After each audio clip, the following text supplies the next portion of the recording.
This is a Going Back, Remembering UGA interview with Dr. Sylvia Hutchinson.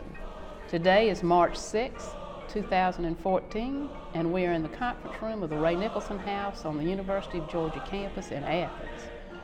Others with us today include Alice Vernon and videographer Bill Evelyn, and I'm Fran Lane. Welcome, Dr. Hutchinson. So glad to be here. We're extremely pleased to have the opportunity to visit with you today because you really have almost a lifelong connection with the University of Georgia. More years here than anywhere else now. I was going to say, would it hurt your feelings and if I said since 1958? Not at all. I'm 75, and most of those years have been spent in Athens. Great place to be. Absolutely. Well, that connection is a wonderful resource for us today because we're looking for you to tell us the way things were and how they are now and how they've changed. So let's start at the beginning. Your beginnings. You grew up in East Point, Georgia. I did, on the south side of Atlanta, about maybe 15 or 20 blocks from Fort McPherson, which at that time was the headquarters for the 3rd Army. So the military played a large part in that part of the Atlanta area at that time. And you attended school there in that area? Yes, I went all the way elementary and high school in East Point. Russell High? Russell High. Not there anymore. Is that right? I think it's called Tri-Cities High School or something like that. It's on the same grounds, but it's not called Russell anymore. Talk about early influences in your life. What began to make you what you are?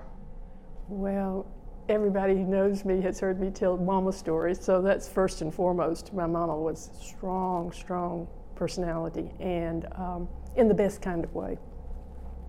And she was a wonderful role model teacher, and so she was first and foremost the influence on me. I came in that time when, in terms of careers, women really didn't have the options they have today.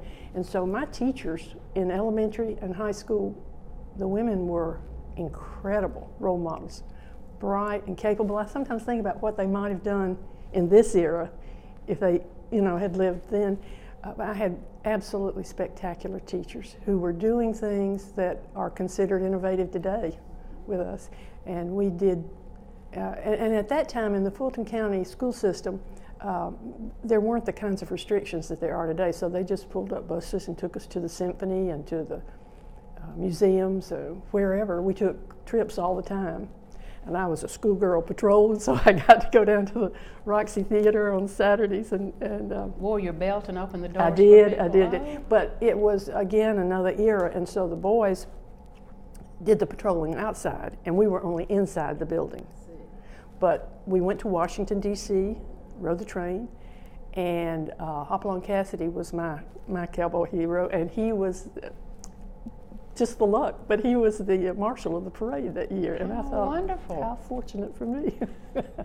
I have a Hopalong Cassidy plate and soup bowl. Do you really? He was my hero too, so well, I'm glad. My sister and I used to argue because Roy Rogers was her hero, and she would say he was the king of the cowboys, and I'd say, no, Hopalong Cassidy's the king of the cowboys. Oh, so Hopalong was an early influence too. In a strange way, a white hat and a good guy, yeah, absolutely. So my teachers, the church was a strong influence. We were Methodist, and we went every time the doors opened, and had, again, really strong leaders there and classroom teachers. Richard Jarber's mother was one of my teachers. Richard, who was president of the Alumni Association, and he was Billy Payne's second in command and has written all those books. Well, Richard and Jane were good friends, and his mama was one of my teachers, and a gracious, lovely lady. And so I just was very fortunate growing up and having wonderful women role models. And there were men who were important too. I had a number of exceptional teachers who were men in high school who were scholars, and made sure we understood the importance of study. And as a matter of fact, Lothar Tresk's wife was my English teacher for one semester. Lucy. She came there, and when I came to Georgia to teach, they put me on a committee with Lothar. It was for Phi Kappa Phi. And in the process of that one day, as we arrived early, he began to tell us about Mistress' experience with these delinquents on the south side of Atlanta. And he went on and on about it. And he took her out of there after one semester because those delinquents were, and I said, Lothar, I was one of those delinquents.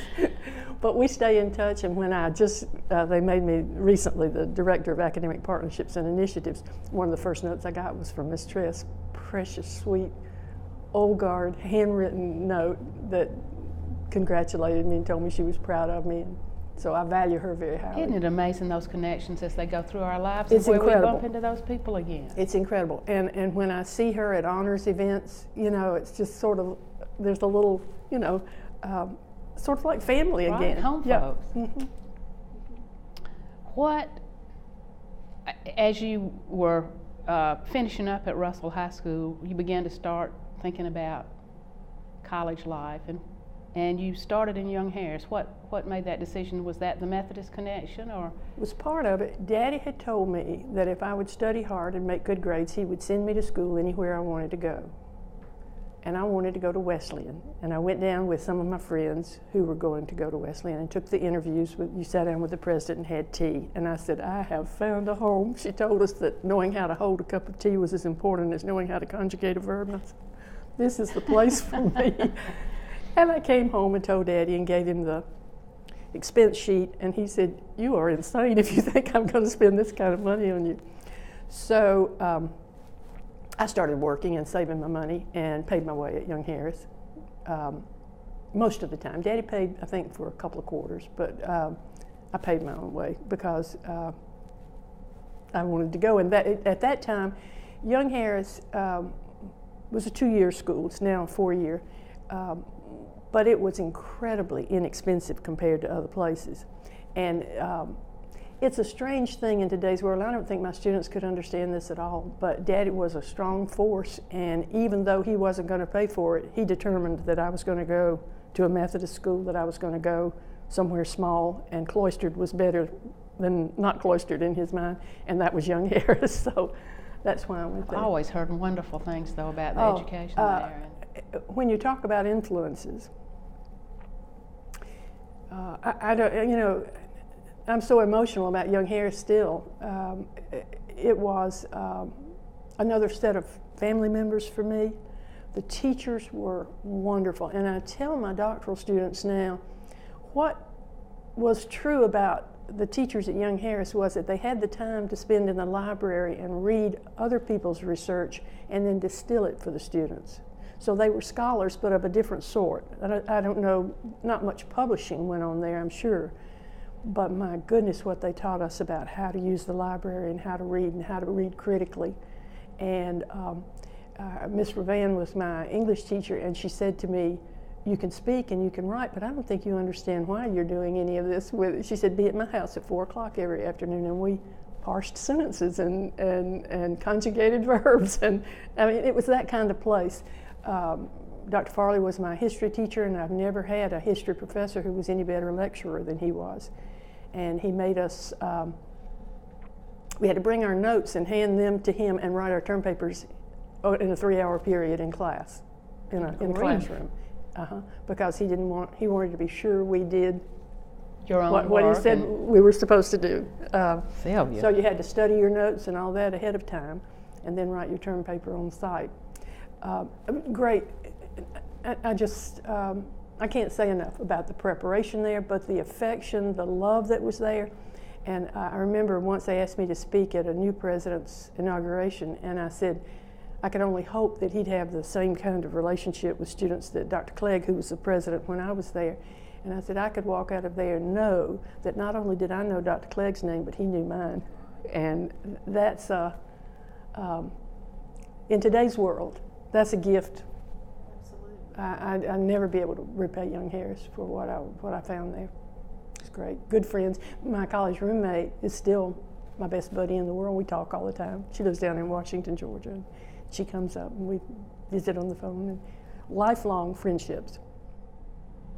a wonderful thing from college. Oh, yeah. More than just that degree. Right. Why University of Georgia? The only place you could get a degree? Daddy, I talked about University of Georgia as an alternative when I was getting ready, and he said nice girls didn't come to Georgia. So I had to get married. I mean, I didn't have to get married. In order to come to Georgia, I married and then transferred to Georgia. And this was, you had finished it, you got your AA degree at Young Harris. I did, and then I went to LaGrange for a semester, and I was quite miserable. It was just so different from Young Harris. And another Methodist school. Another Methodist school. Daddy had sent me as far away from UGA because I was dating somebody at the time who was at UGA. And so I stayed for a semester and came home and went to Georgia State. And again, you know, synchronicity, but I found out about a job in the psychology lab, and I went and they hired me, and it was Cameron Fincher who directed that. He was teaching at Georgia State at the time, who later became the director of the Institute of Higher Ed here. And I scored, he had initiated an entrance program. Georgia State had been the Atlanta division of the University of Georgia. And so in that transition, and integration was occurring, so they had instituted this, I don't know, elaborate entrance process where you took all sorts of personality and IQ tests and interviews to get in for obvious reasons. And but the side effect of that was that they moved their student population up in qualifications just overnight almost, because they took the best who were applying. And I was there for 2 quarters while I saved money and all to get married and to come over here to Georgia. And it was great. And when I came to Georgia, they were also giving the Otis quick scoring IQ test. And so I had been scoring hundreds of those, all 4 forms, for 2 quarters. And I had memorized so I went up to the lady who was giving it and I said, "You really don't want me to take this? I've been scoring it for 2 quarters and I didn't mean to, but I memorized the key." And she said, "That's the best excuse anybody's ever given me. Sit down and take the test." So I tried to block it out, but forever after, people would say, "Woo, this is a good score you have." I would tell them honestly the story, but they thought it was a lot brighter than it was. But so that was part of your admissions process to the University of Georgia? Yes. That was in 59? 59. Well, I started in winter quarter of 60, but I can't remember whether I came over early and took the test or whether I took them I must have, because I'd been admitted. And Paul Key was the one who went over my records and told me the next time I came he'd like it if I'd keep all my credits one sort or another, because I had semester hours and I had quarter hours, and by that time I had 3 different schools, and he said I was a problem. So you remember Paul Key? I do. He was very good to me in later years. He was at the center, and he helped me arrange conferences when I would be coordinating conferences, and he was always very kind and good to me. And I reminded him periodically of how Kurt had been with me when I was an undergraduate. So the transfer process, did you, as I recall, there was an interview required too at that time, was that right? I can't remember. I do not remember that I had an interview. I may have. I scored well on math at Georgia State, and the math professors came in and tried to talk me into majoring in math, and I said, "You really don't want me, because I don't have any idea how I did that." I don't like math, and I don't really understand it. But I did. I think I was a sociology major there, and I was a history major at LaGrange. But I never wanted to do anything but teach, ever, all my life. You knew that? I knew that from the moment. Little bitty girl. Oh yeah. Mama taught us to read by reading to us, and she just put us up in her lap, and I can't remember ever getting up or going to bed at night that she wasn't reading. She would have a book propped up in the kitchen when she was cooking, and she would be reading. She got up ungodly hours in the morning, and she would read voraciously. And there was nothing in the house that was off limits. I could read anything I wanted to. So when she taught me to read, she would say to me, when I started then to read, after a while when you read to, you just read. And she would say, just think about it. You're going to be able to give this to other people someday. And so as soon as my sister came along, there was 4.5 years between us, and she said, now so you started teaching? Mm-hmm. And they say I strapped them in chairs when they couldn't even sit up and made them play school. I remember having a list of names, and I'd make an answer to everybody's name. But yes. So you married the end of 1959. December of 59. And started, did you all live in Athens? Yes, we lived at 797 Oconee Street in Mr. Denny's. Mr. Denny was a city councilman, and it's a house on the corner there, and we lived in the basement. They had converted it into an apartment, had concrete floors, and you went up steps. The bathroom was on the same level as their house, and it was like a little trailer shower, and so you'd have to go up the steps, and you just had enough room to turn around. We had no telephone, no television, no radio, nothing. We must have done a lot of studying. My husband at the time thought Daddy was actually going to pay my tuition, but he was made aware that was not the case pretty shortly. And so he had been in the Korean War and had the GI, and so we both went to school on his GI Bill. And we were incredibly poor. Once a week we would walk down to the payphone booth and call home. Well, he'd let me do that, call Mama. And somewhere I stumbled on my grocery list. We spent like $3 a week on groceries. I could get 2 meals out of a can of tuna and 3 out of a pound of ground beef. And that was an education in itself. Oh, it was. And I had watched Mama make biscuits all my life, but she never let us. I mean, it was sort of an inner sanctum, her sewing machine in her kitchen. But I learned real quickly. I made really good biscuits, so we ate a lot of biscuits. So the smaller school to the larger school transition was more of a transition to married life, maybe, and in a different living situation. And it was. There were a lot of adjustments. And in truth, I registered.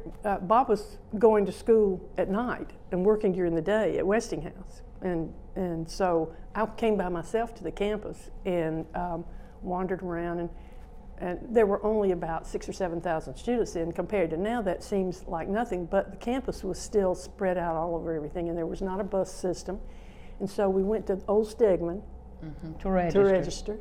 And then I had a class in physics building, and I had one in Peabody, and I was back and forth like that. And I came home, and when he came in that night, I said, I don't care what you nor my daddy does to me. I'm not going back to that place. I can't find my way around. It's crowded, and I don't understand what's happening. I'm not going back. And he put me in the car and drove me all around and showed me how to get to class and, the most efficient routes and all that. And he said, you will go back to school in the morning. And I did. And I'm forever grateful that I did. Made good friends. And again, Fran, I've been the luckiest person in the world in meeting spectacular people all my life. And so one of the first courses I had was in reading education with Dr. Ira Aaron. And in the whole world, there cannot be a finer gentleman, a better scholar, a kinder friend to students. There just can't be. And so he became a role model for me. And then I finished in a year. Then you could do that. I went, I think, 4 quarters, 5 quarters. I student taught in the fall. And I wound up student teaching in Decula because Bob had taken a job at the high school there. And so they let me teach over there. And oh my gosh, how could I not think of her name? Who came to supervise me. Jimmy Dickerson supervised me some of the time, and she wore hat and gloves always. Rachel Sutton came to supervise me. And in the course of that, one of the faculty members, 4th grade teacher, died. And they asked me to take that class, but I hadn't quite finished my student teaching. But I had started a month early. Before, the university then started near the end of September, and school started around Labor Day. So I had worked, anyway, I was there, so I just went on to work. So the school made a petition that I had put the time in, and could they hire me? And the university agreed. And so, but Dr. Sutton said, I contracted for whatever it was, 8 visits to watch you teach, and I will watch you teach 8 times. And so here I am on the payroll, and she comes and watches me. Still watching you. Came to see me teach. Gracious lady. And she was in those hat and gloves, and she was one of the first really strong scholar researchers on campus. She had large grants, and she wrote, and she gave me, I took her children's literature course, I believe it was, and the first paper, and I'd never made anything but good grades, you know, and she gave me an F. And I went to her and I said, you know, I don't know what to do with this. She said, then you better get busy and learn how to do this in the right way. I got an A+ out of the course before it was over. But she was very demanding, and that was great. I loved getting to know her, and I appreciated her so much. I had Bernice Cooper during that time, and she was the first female graduate of the University of Georgia with a PhD. I think it was, maybe she got an EDD, but she was the first doctoral graduate, woman doctoral graduate. I get all the qualifiers right. First female doctoral graduate of the University of Georgia. And she, what a role model. Lovely, lovely lady. As an aside, years later, when I was back teaching, she and Dr. Aaron had been out to dinner, and he had come by to pick up something, and I came out of the building about 9 o'clock one night, on a Saturday night, and she was sitting parked there in the car. She said, what are you doing over here this time of night? And I said, I'm trying to ensure that I can stay here. They're writing. And she said, this says very little for your intelligence and absolutely nothing for your social life.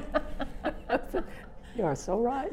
So she's witty and kind and a really fine teacher. So I was just so lucky.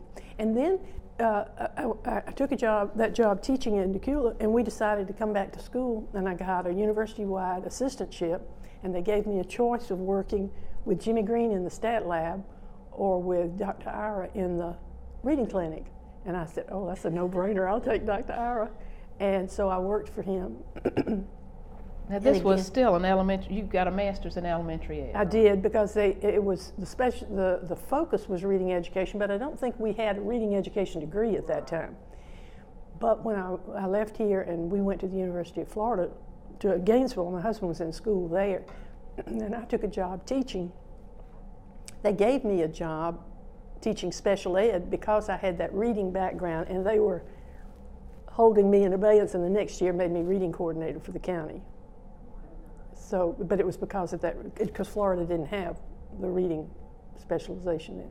And Georgia already required 2 courses in reading, which was unique in the country.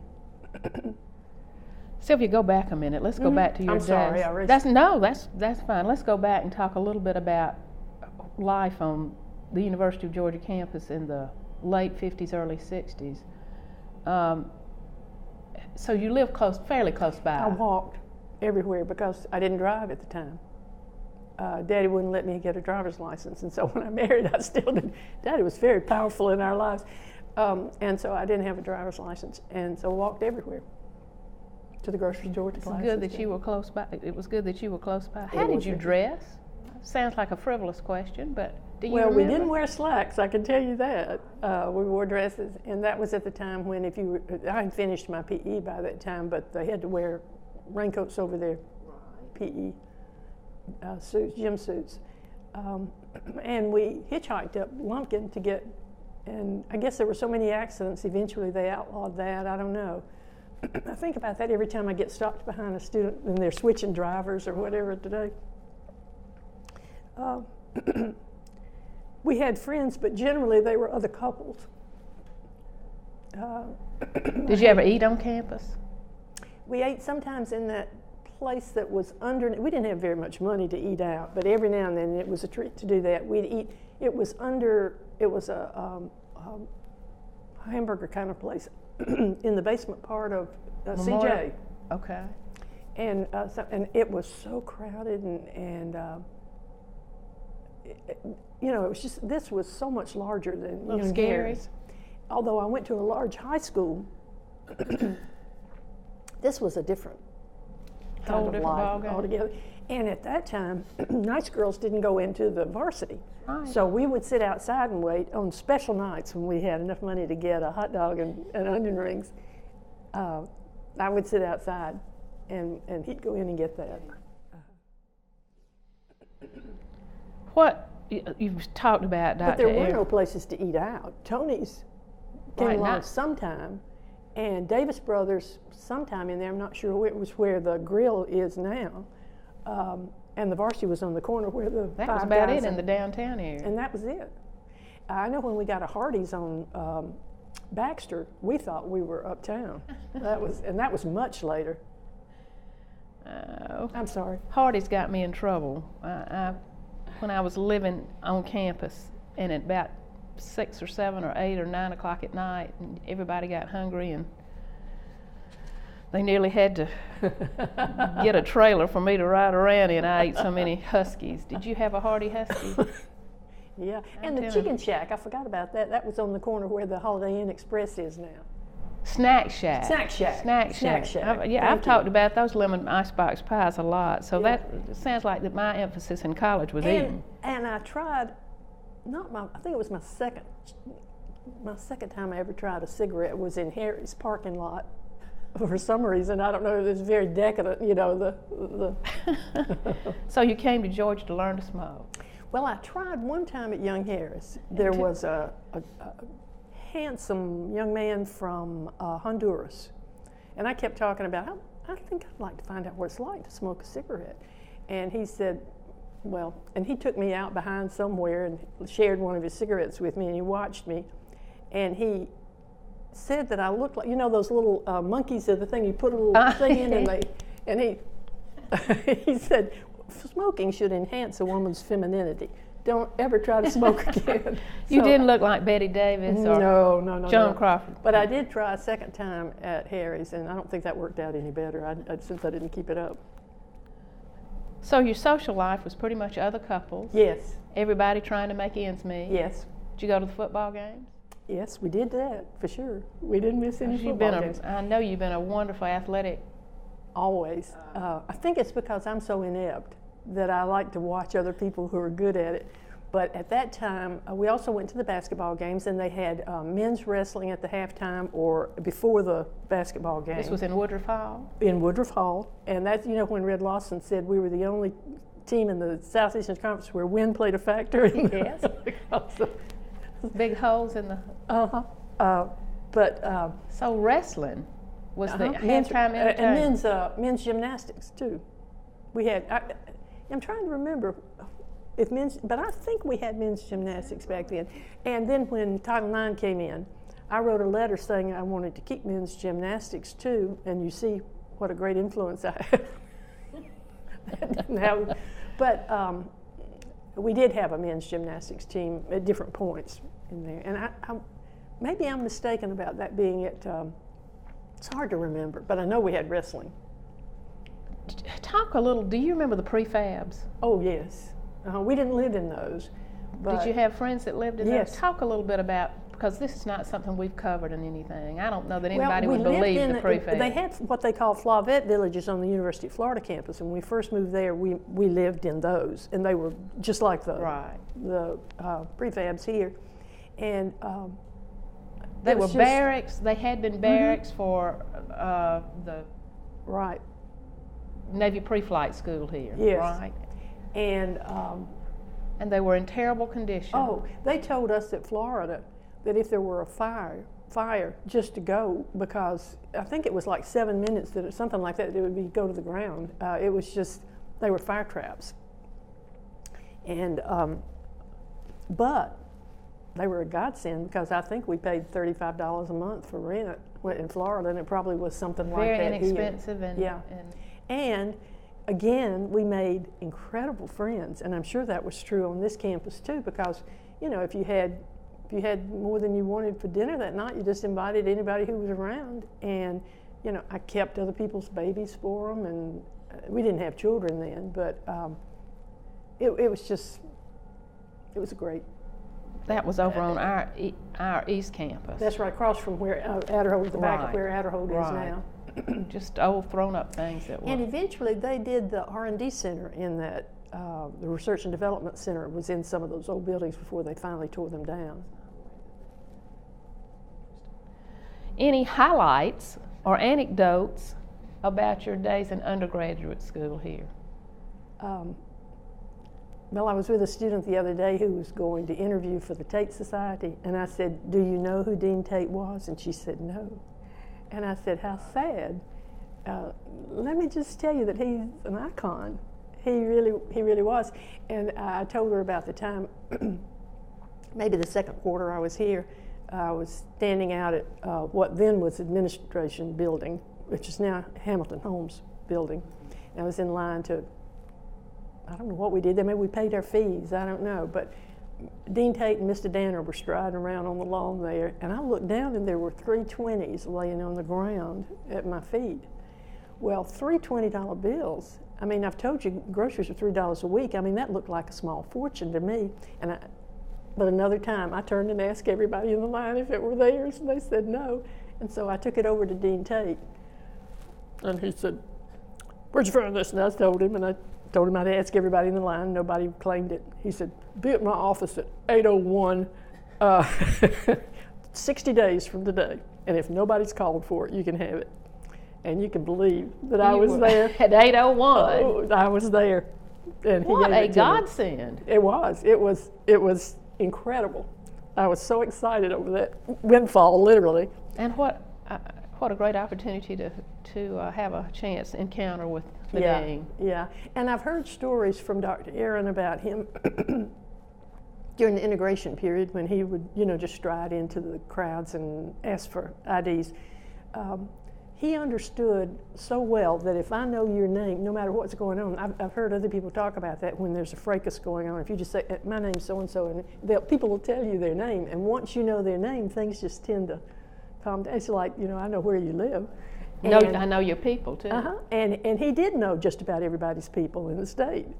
But he would do that, and a part of that was, and things would, once he knew who you were, he had that ID. You better stand up straight and spit out your gum. But, there are role models and there are role models, and there are people in my life who have taught me lessons by telling me things or helping me discover things. And then there are people you just watch live.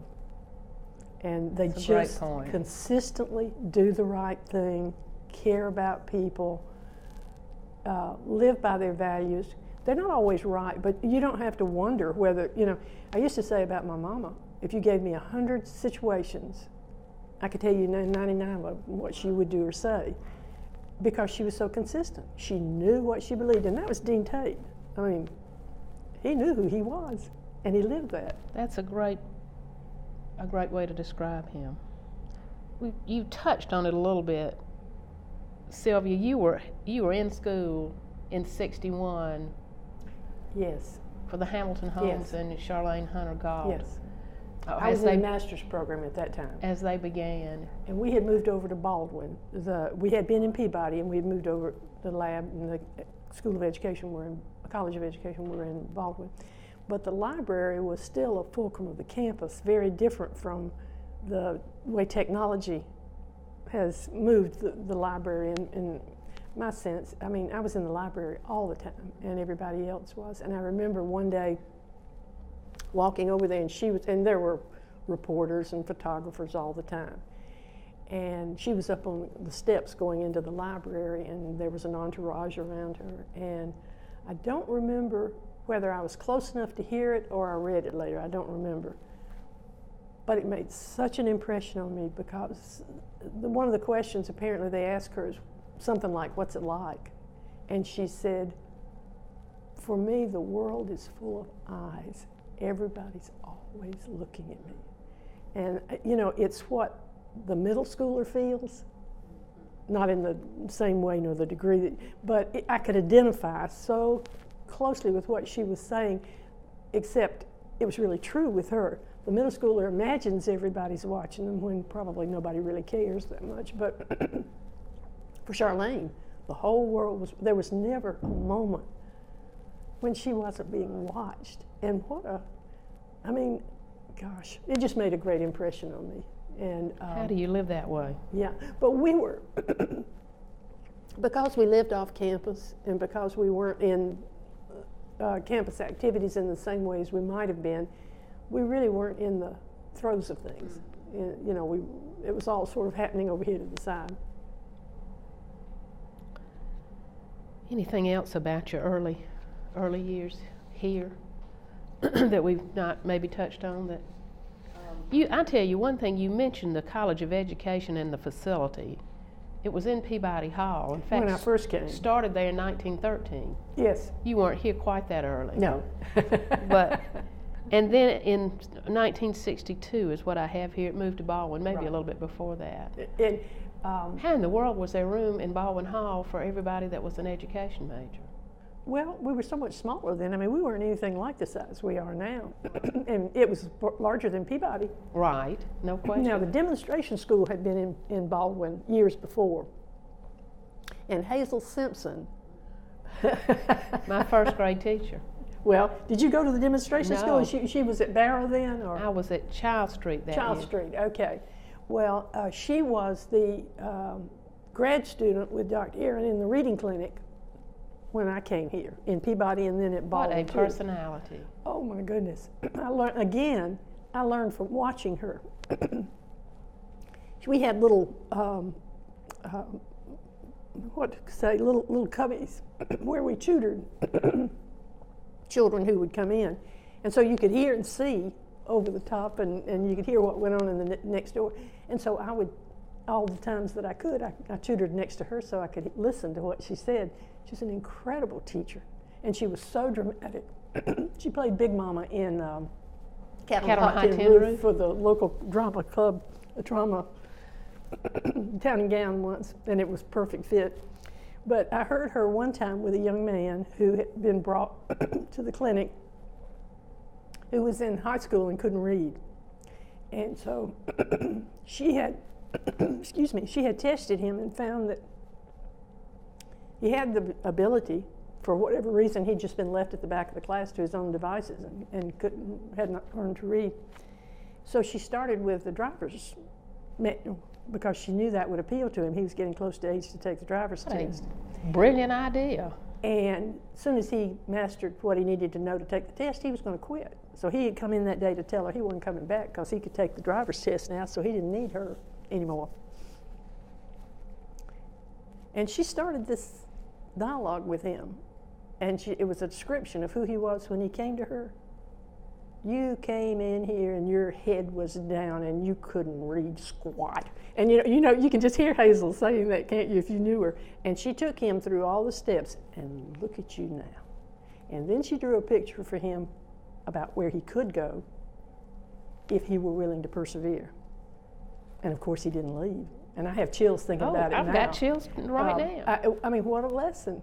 Again, I just was so lucky to watch people who were so capable. And she was something, and I knew that at 6. She was something. She had more shoes than, just incredible wardrobe of shoes. And she wore them well. Very attractive red-headed lady. Yes.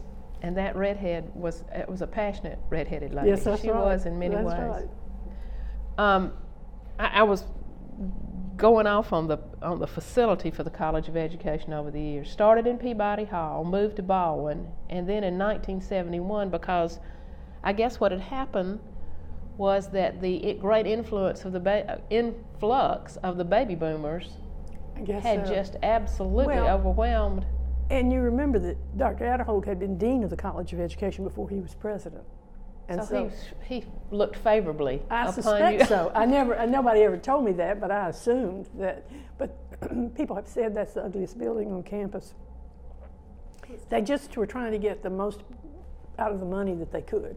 And so it's it's pretty severe. I think I read there are 250 offices in there. Oh, probably. Beyond the right. classrooms and yeah, I'm sure that's right. What is the makeup of the College of Education today? How many numbers? Yes. I don't know. I think there are about 250 faculty, and I think there are about 5,000 students. Golly. I could be wrong about that, but I think that's 5,000 or 6,000. So Sylvia, you finished your master's degree in elementary education in 1962, and then you sort of catch us up. You all moved to Florida. We moved to Florida. We didn't have children. My husband got an assistantship, a teaching assistantship at the University of Florida in the business school, economics. And I went to work as a special ed teacher. I think I mentioned they hired me because I had that reading background. And they came and watched me teach. I don't know. It was just one of those weird things. Onita Carpenter was in charge of much in the central office at that time. She'd been a Powers model, and she was beautiful and polished and wonderful, and I was so impressed that she would take the time to come watch me teach. And she said to me, what would you like to do? And I said, just what I'm doing. This is great. Great time.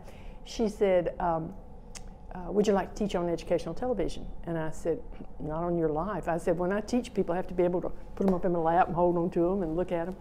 So she went away and she came back and she said, what would you like to do?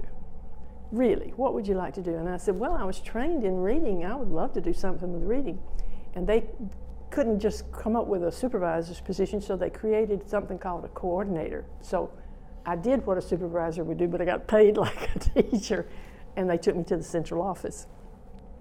So I visited. It was schools were not integrated at that time in Florida, and so they said to me, you don't have to visit the black schools. And I said, you've got to be kidding. Of course I'll visit all the schools. So I did, and had absolutely incredible experiences through that time. I went to school, and they were always so glad to see me because not many people went. And so the teacher was so gracious, and she said, how many, because they'd been watching me, they made me teach educational television. Then after they got me out there, they said, you like this job? And I said, well, I like payday. And they said, well, now you're going to teach on educational television too. So I was the reading coordinator, and I taught 4th and 2nd grade reading on educational television for North Central Florida, ETV. Sylvia, you are a TV star. Mercifully, none of those exist. I hope now, those tapes. But anyway, I went to visit this school, and the teacher said, how many of you know who this lady is? Because they'd been watching me on TV, and they all just sat there. And finally she said, now come on, who is this lady? And she just wouldn't let it go. And finally this little boy on the front row said, I know her. And she said, how do you know her? He said, I seen her at the grocery store. So I wasn't much of a star to the children.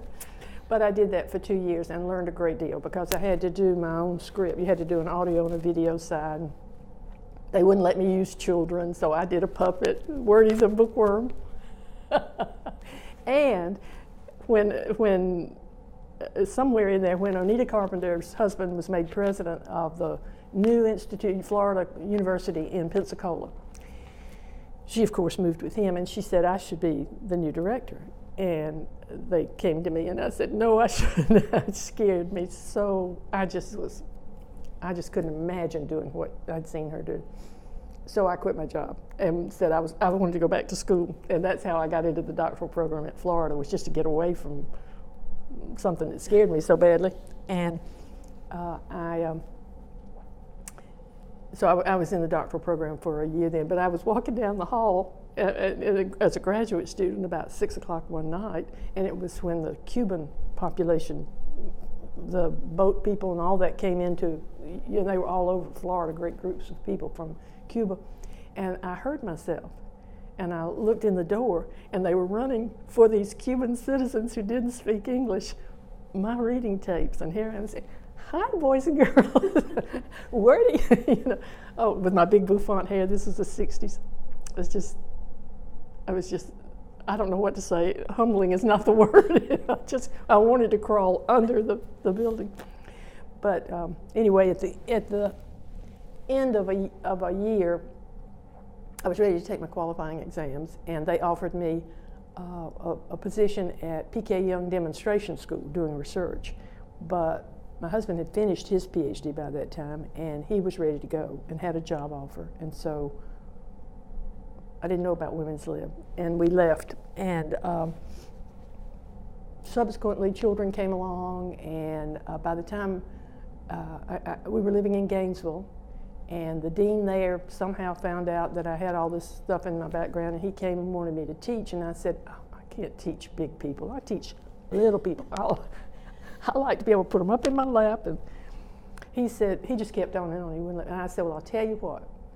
I will teach 1 quarter, and I won't take any money for it, and I won't sign a contract, and at the end of that time, if I like it and I've done what you want me to, then we'll talk again. So that's the way I got started at Brenau. And of course, I loved it, and it was just teaching big people's like teaching little people. You just don't put them up in your lap. So I had a great time, and then they said, you have to go get a doctorate because you can't move in college teaching without a doctorate. So you were at Brenau, Mm-hmm. and so they encouraged you. And I came over here, and I thought, well, I already have reading. There's no sense. And when I got to Florida, they made me go into curriculum and supervision because they didn't have a doctorate in reading. So I had taken all these courses in curriculum supervision. I had the master's with a reading emphasis, and said, well, I might as well do something different. They can't take that away from me. So I went to see Wayne Antonin in counseling. And I was going to have to take all these courses to get in. And everybody's a little strange except for Wayne in counseling anyway. So at some point, That's what my master's degree is in, and I had Dr. Antonin, and you're exactly right. I love Wayne. But at any rate, finally I went back to see Dr. Aaron, who was chairman of the Department of Reading. And they had an actual Department of Reading. And I said, can I come back to school? And he said, he looked at everything, and he said, you'll have to take the GRE over, and you'll have to take all these courses over. And I said, couldn't we appeal? He said, we could, but we're not going to. We're going to do it right. And again, it's who he is.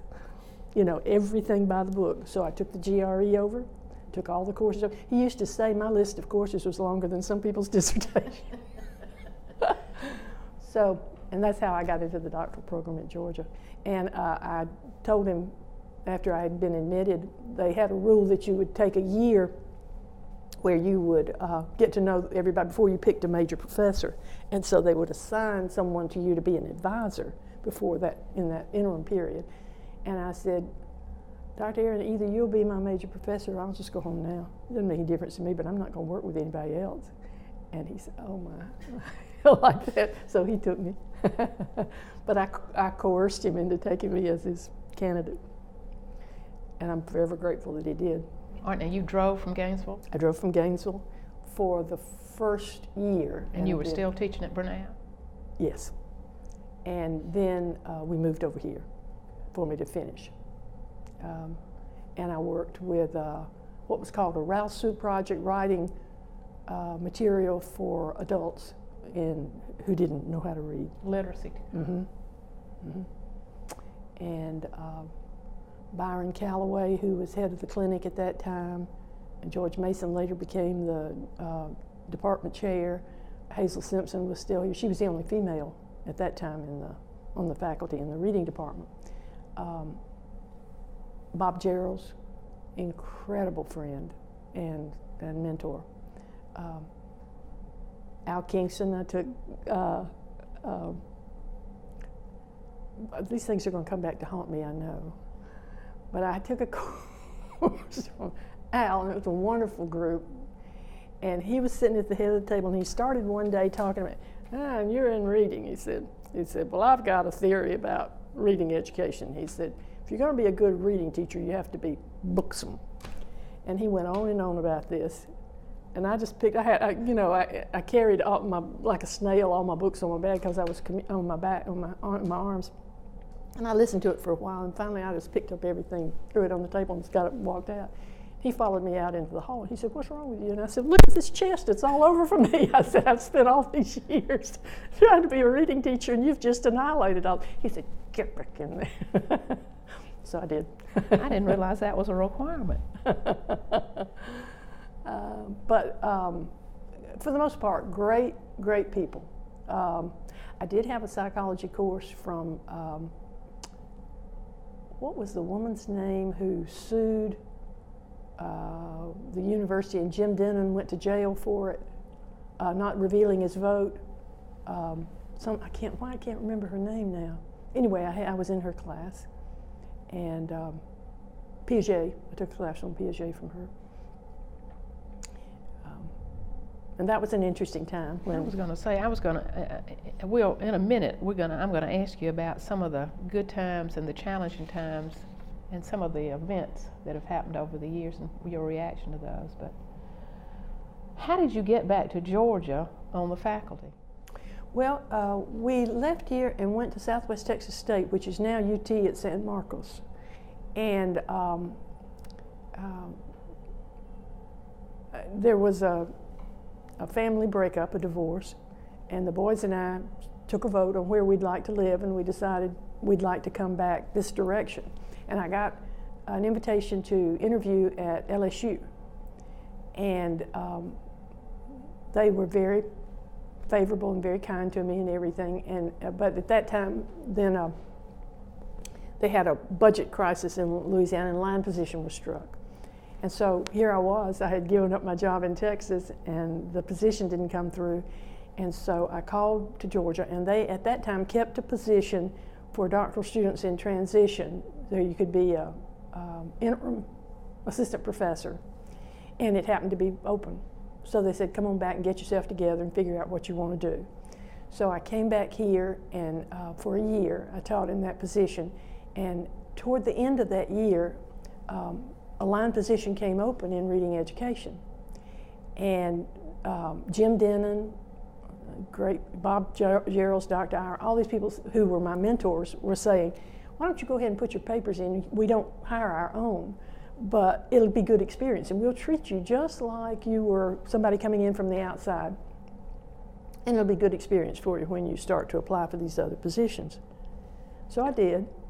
And in the midst of that search, Virginia Trotter sent a memo out saying there was a reverse discrimination suit somewhere in the country, and if we had any of our graduates in the pipeline, they had to be treated just like any other candidate. How great. And so I went up against all these good-looking young men who were applying for the job, and got it. The grad students wrote me this big poster note, left it in my office, and said, gave the name of one of the guys. He was a nice-looking young man. They said, he's cuter than you are, but we like you better. So I got to stay. Just lucky dog, you. I mean, it's just, my life's like that. I never had any 5-year plans. I never, I just worked hard, and somebody would say, you ought to do this, and I'd say, okay, all right, I'll go do that. And that's what happened. And was that 76? That was 78. I graduated in 76, and I came back here in 78. So actually it was 79 when I got the position. And to tell the truth, what I really thought would happen would be that I would have this lovely 5 or 6 year period that they give you before you're kicked out if you haven't done all the right things. And then I would go back into the elementary school. We had a cabin up on Lake Burton, and I visualized the boys and me moving up to Lake Burton. And I would teach in an elementary school up there, and I would just have a good time. I knew everybody up there in the hills, and I loved them. And so I really wasn't too worried about it until Bob Gerald and Dr. Iyer and Jim Denon said, you will get your act together and publish and do all that. And you did. And I tried, and they pushed me very hard. And so when people talk about, young women are always asking, was it difficult to be a woman? Because when I made professor, I believe I was the 35th or 36th woman on campus to be a full professor, something like that. I'm not sure about the numbers, but in that range. And they say, was it terrible? Did they connive against you? And Hazel never made full. She was an associate professor, and she was the only woman in the department at that time. And there is no way I could have received better support, guidance, mentoring, pushing, shoving than I did. When I needed to be pushed, they did. They wouldn't let me quit. I just didn't have any bad experiences as a female. I just have been so lucky, incredibly fortunate. Do you feel that is true across the campus? I really don't have any idea, but I doubt it. When I came back here, I didn't know it at the time, but one of the secretaries told me later that Dr. Aaron had been to every one of them and said, you all knew Sylvia as a grad student. She's now a professor. You will call her Dr. At the time I was Carter, Dr. Carter. Now, think about that. I mean, he let them know that I was in a different role and he was going to treat me differently. And he expected everybody else to treat me in terms of the place in the system that I was assuming. It could have been a disastrous experience, and you hear that. You can't go home again because you get treated like a student. It just didn't happen for me, but it wasn't my doing.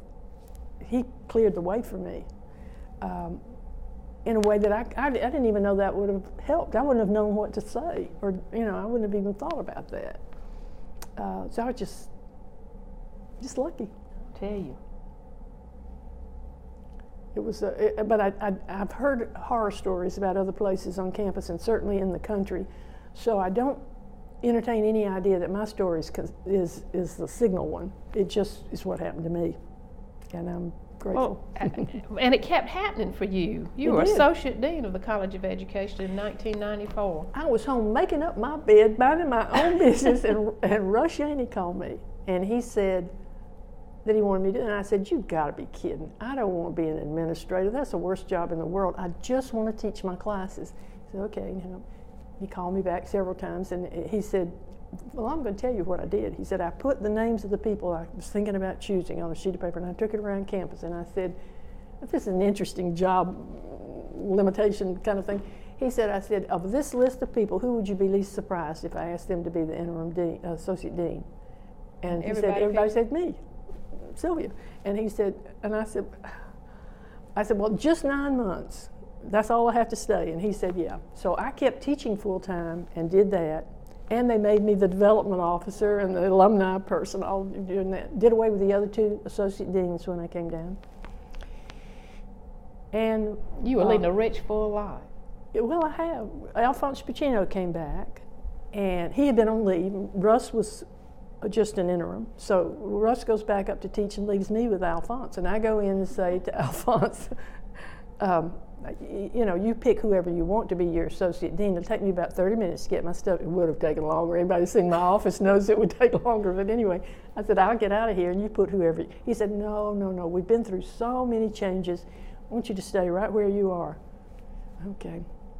So I said to him, "Alphonse, I've been in the outer office when I've heard you lose your temper with people.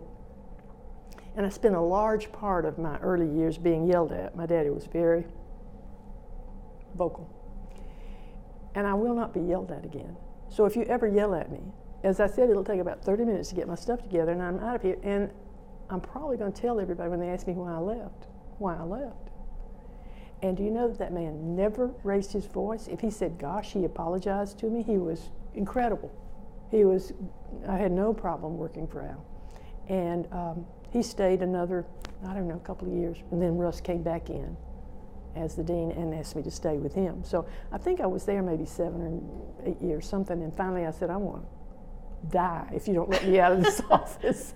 And he said, "Where do you want to go?" And I said, "I think I want to go to the Institute of Higher Ed and share what I've learned in on-the-job training about administration." And so, never known this to happen, but he took my position and moved it to Institute of Higher Ed. Oh, Sylvia. So it didn't cost them anything. And so when I went over to see Cameron, I said, "I've come to show you my teeth." And he said, "What?" And I said, "Well, when you look at a horse, you look at their teeth." I said, "Here I am." So you were the gift horse. Yeah. So for the time I stayed in the Institute, they left the line, and then the line went back after that. That was the agreement. Now, you still have an office over there, don't you?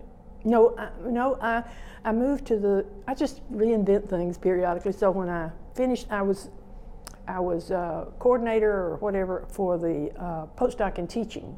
And I did that for a year after I retired. And then I went to the Center for Teaching and Learning. And I worked with peer consulting for other faculty who are having difficulty with their teaching and mentoring and whatever they wanted me to do. And then when Victor came back, he asked me to be the director of academic partnerships, and that's where I am now over in student affairs. Love it. What a great place to be. Love it.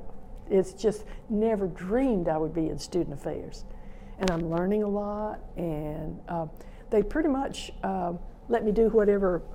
I come in there with some harebrained ideas, and if I can produce the numbers, they're pretty good about it. But they're, if I say, this is what I'd like to do, and sometimes TW will say, I don't think we need to go there, Sylvia, or that's not your job description. And I'll say, but I really want to do this, and he lets me go. How has, back up a little bit and talk about how teaching teachers has changed since you started, and then I've got some other things I want to roll through here. Well, I've been away from teacher education for a good long while now. I left, I kept teaching the whole time I was associate dean, but I left that in like '98. So I really have not been directly involved with teacher education in the past, whatever that is, 15 years, 60 years. Whatever, I can't add and subtract this morning. Long time. But I think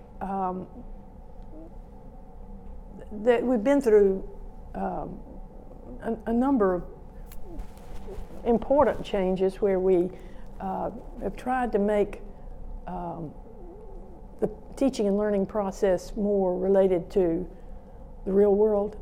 And so, think about the way Mama taught me to read with just reading to me, which is much more like what is advised today, rather than when I came along, it was the skill set that you learned. And I still think there's a place for that, actually, but anyway. But I think the students have changed so much, and that's driving how education is changing, because the students are very different. Technology has Technology is a part of it. The way students are raised, we can see it at the college level too. There's Keith Campbell's research in psychology on the narcissism and the entitlement kind of feeling of students. I don't know that I find the same kinds of things he talks about, but I do think today's college student is much, much more tied to the family, connected, than I've ever seen before. Helicopter parents? Yeah, is that what? Absolutely. So I even got an email the other day from a grandmother that I don't even know. She just knew somebody that I knew, and the grandmother's saying, what are you going to do about getting this one into the honors program? So it's interesting, but I think they tell us about the elementary school where now, my mother was in the school, and I'm sure yours was too, all the time. That was just the way things were. And there are scores of parents now who don't even give the school the right phone number or address, so that when they try to locate them, they can't find them. That's common. You say, how can that be? But it is. And so there's a very, when I first started teaching in Decula Elementary, that was my first post, I had to be really careful, because if the children went home and said that the teacher kept me after school or gave me demerits or whatever was the system, I can't remember now what it might have been, or was not happy with me for something, or if I sent a note home that said they hadn't done what they should have with their work, they could very easily be beaten. And they would say, that lady up there at the school says you didn't do this, so that automatically made the child wrong, and whatever punishment they doled out, they received. Not that way now. My student teachers say, would that were the case now, because they can't get the kind of support. It's either hovering with too much attention and demanding that things be demanded of the child that shouldn't, whether it's with athletics, wanting them to play when they've had concussions. One of the pediatricians told me that they want those children out there, and they push the school to. So it's. I think the students and the parents are driving a lot of the changes now. That's a long-winded answer to your question, and maybe not a very good one. I think we've touched so much of the things that we had talked about earlier. And you certainly have talked about some of the interesting people you've met on campus.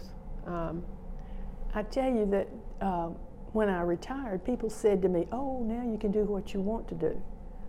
And I said, "I've always done what I want to do. And if God willing, I'll just get to keep doing it." And so I said I wouldn't foist myself on anybody. I just sort of stand around. If anybody asked me to do something and I wanted to do it, I would, and that's the way it's worked. So I teach every semester. And you've not taken a dime since you retired? That first year I took half pay. First year they paid, and I said, I'm not doing this anymore, because I was so afraid somebody would think I wasn't earning that extra money, or that. I just said, I'll just do what I choose to do. And so I mentor the Coca-Cola Scholars, I mentor athletes, I mentor honor students, and there's no way that I can ever say how grateful I am to the University of Georgia. Young Harris and the university are like my families. It's just an extended family for me. And the students charge my battery. They teach me things that I could not possibly know at this stage in my life. Just our conversations. I sit there like this sometimes learning things from them because they're so bright, they're so well traveled, they're so diverse in their interests and academic pursuits and social pursuits. I learned a lot of things I couldn't know about. Some things you don't want to know, maybe. I was in a meeting the other day, and I tell them I'm their academic grandmother, and one of the young men was bearing his soul about some things, and I went up and put my arms around his neck, and I said, as your academic grandmother, I really don't need to know any more about this. Let's talk about, over this 50 plus years, let's talk about some of the things that happened in your reaction and to what happened. Talk a little bit about the Jan Kemp affair and just I know you may not have been in the middle of that in any way, shape, or form, but just your reaction to it. I wasn't in the middle, but I've always had mixed feelings about that because she took some pretty hard raps about it because those of us who love the university don't want anything to taint the image. But at the same time, she was right about so many things, and I had to say, it takes a lot of courage to stand up to the whole operation like she did. So there was a degree of admiration, and I had one of my godchildren had her in high school as an English teacher, and he said she was hands down the best teacher he ever had. So I knew that when she was good, she was very good. And she's kind of like the little girl with the curl. When she was bad, she was horrid. So there was much to recommend her. And the system was tainted. There's no question about it. It was marred. And I don't know. I doubt that without something that dramatic, it could have changed. Explain a little bit about what happened, because let's get this on. Well, I'm not record. sure. I'm not sure I will have all the specifics, but I believe there were athletes who were receiving multiple credit for the same courses. Well, she was. They were. And she was in academic assistance or whatever it was called then. And not full college credit program exactly, but right. Which there's a real pecking order on any academic campus, and so you have the administrators, you have the professors, the associates and the assistants, and then you've got lecturers and whatever, and we have all sorts of, and there's a real pecking order. And so in addition to all the other things, she had to overcome that because she wasn't in a power position by any means. And she called their hand and she said, this is not cricket. You can't do this. And it brought about the resignation of our president, yes, finally. Yes, indeed it did. And Coach Dooley holds a status across the state in a beloved way, and it pitted her against all of that, not only the system, but these iconic personalities. And she didn't bring anything to the table like that. And she had emotional problems and other kinds of things that later took tremendous toll on her. I did not know her personally, so I don't know. I never heard from her what she thought about any of it. But it moved us to a position where we took some stances that were tougher than the NCAA or the SEC requirements and made other schools take a look at us to see how they needed to be doing some of these things. So she made a contribution in a around the elbow Absolutely way. right. Mm-hmm. I think there was sort of a flattening of spirit for a while. There was Well, it was embarrassing. I mean, I always say when there's a divorce, all you can say is that a couple of people made a real big mistake.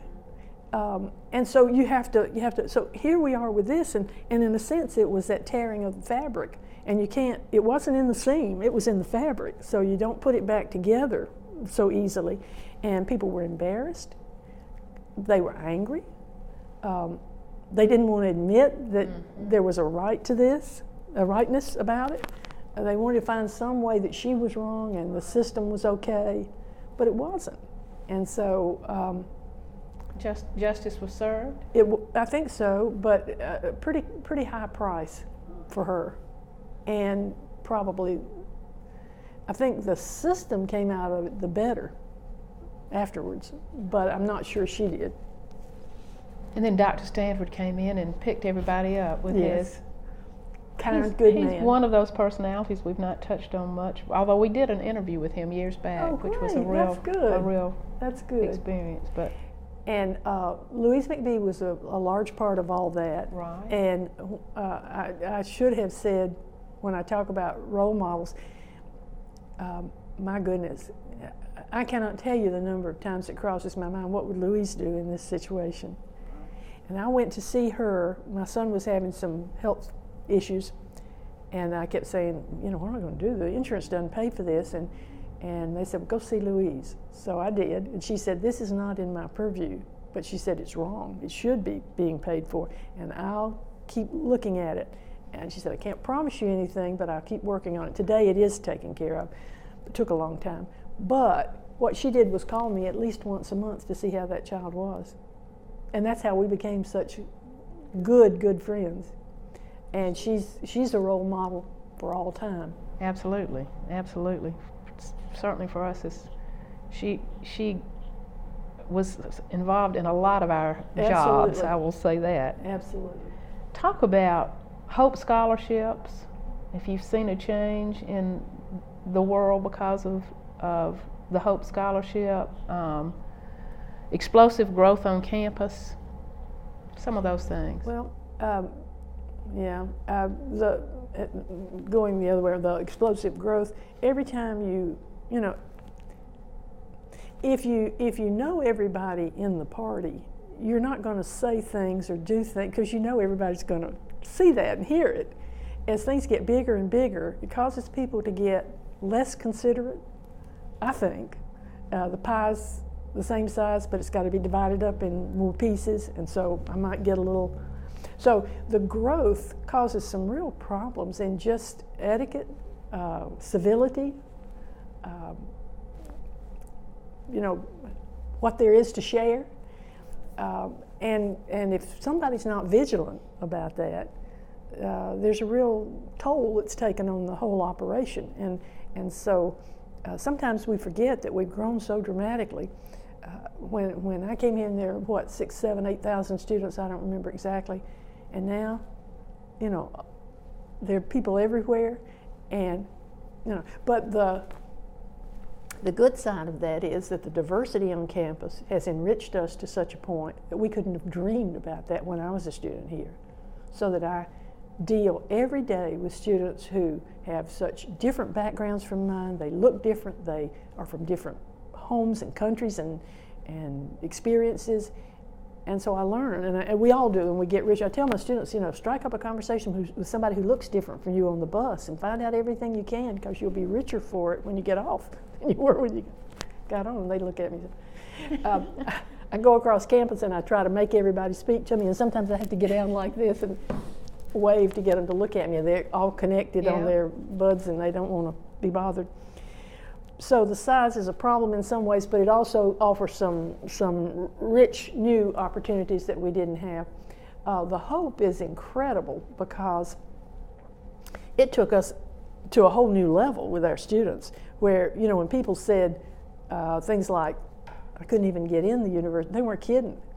I mean, we went from one day accepting a student here and very shortly, these folks, and so it caused a lot of ill will around the state with people who said, what do you mean my child can't get into the university? So registrar and admissions had terrible jobs they had to do for a long time, public relations trying to heal that. But the function on campus is, I mean, the level of function is just incredible today. And we're just so fortunate to have the Hope. Now, David Mustard's work with the Hope shows us that some interesting things have happened, and parents who had saved their money to send their children to school could then hand that check for $50,000 to them, and that he said he couldn't understand when he first came here why all these SUVs were on campus. But it's because parents said, you didn't take this extra money, and people bought all these. And he was driving this old crate, and they were all driving SUVs. So there's that. And we're now in a period where we're sort of adjusting that a little bit because we're not getting quite as much assistance as we did. But the honors program was elevated through all that. And is Rhodes Scholars. Oh, I mean, my. we had had a few over the years, and Yes. then suddenly it just exploded. Yes, The and Truman Udall and all Marshall and all of those. And so you can be teaching in a class, and most of mine are seminars now.